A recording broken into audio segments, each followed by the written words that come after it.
So it's summer. We were all looking forward to it. We were so happy that exams are over and we don't have to worry about school. And you've been home for what, like a week or two, and you're bored. You don't know how to actually spend your summer. You didn't get that internship that you wanted, but bro, trust me, it's gonna be all right. I'm going to tell you what you should be doing with your summer now. And by implementing the 4 things I go over today, you're going to actually enjoy your summer. And it's not going to be one of those summers where you kind of just waste it and you just stay inside all day, binge watch Netflix. Let's try to make the most out of your summer and make it probably the most memorable one you've had so far. So number one, you have to get a job. You have to get a part-time job, around 25 to 30 hours a week, because let's face it, you need the money. Having money gives you the options to do fun things, and without it, there's really not much you can do. You can only do so many free activities, but with money comes options, so it's kind of inevitable you need to have it. I recommend 2 jobs. It has to be in retail, because retail is definitely easier than like a labor job. Either be a sales associate or be a cashier. Cashiers probably talk to around 2 times the amount of people that a sales representative would. However, you will be faced with a lot of angry customers. A lot of customers will be complaining about why you can't accept the return or why the line is so long. So if you're really not built for that, I don't recommend you doing that. But honestly, it's a great way to, get a lot of repetitions in with talking to people. And let's say you choose to be a sales associate. The good thing about that is you're always walking around. So you're going to be helping a more variety of people rather than just being stuck in like one department and helping only people that are buying and returning stuff.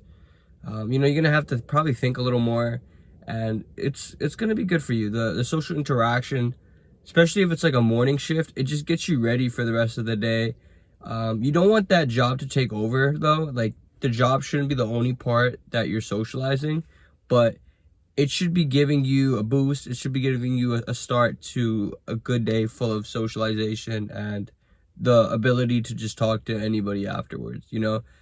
If you're constantly talking to people, you get less nervous and you're less hesitant to talk to new people, especially like if you think they're attractive or if you want to start some business with them. You're not as hesitant. You're not as like forced to be, you're not as like insecure to talk to people. And it's definitely a really good idea to start getting over your social anxiety now rather than later in life.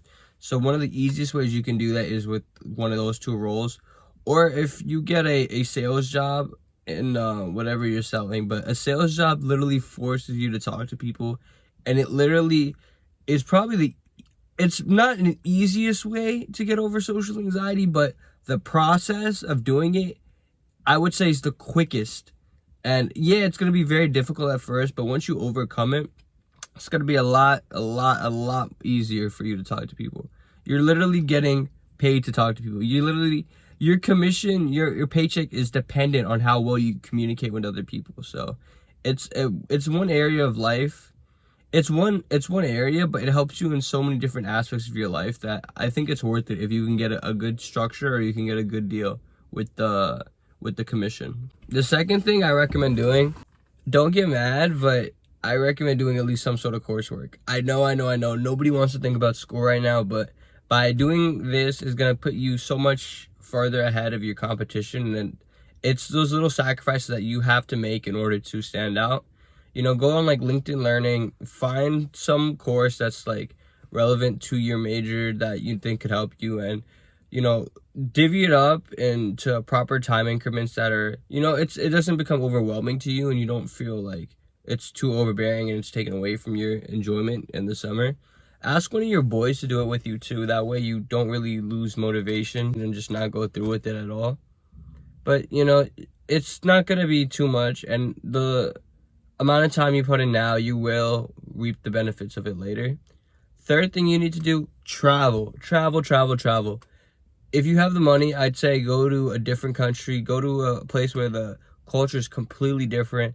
It's going to be such an eye-opener for you, and you're not going to regret it at all. It's going to be so many lessons, so much enjoyment, and you will not always have this opportunity later down the road to do it with your boys, because you might just have families or you might have a significant other that you just want to go with. So now is definitely the time to kind of round up your boys and take that trip.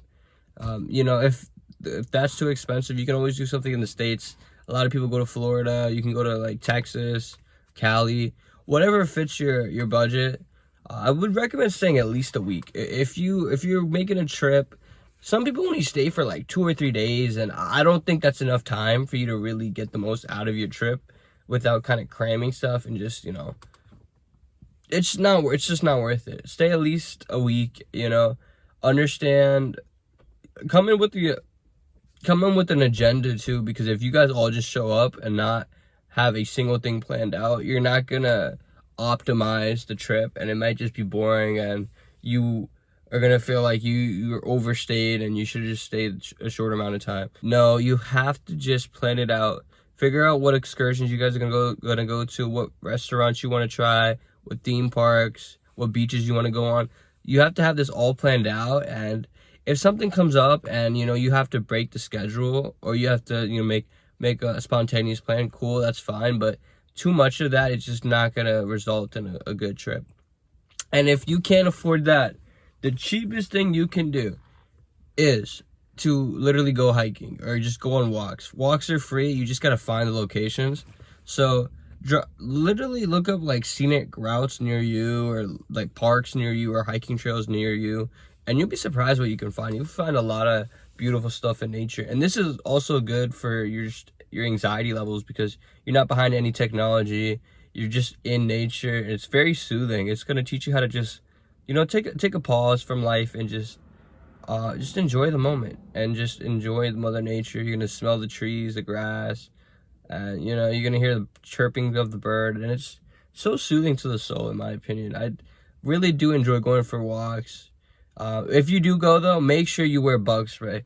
That's the one thing.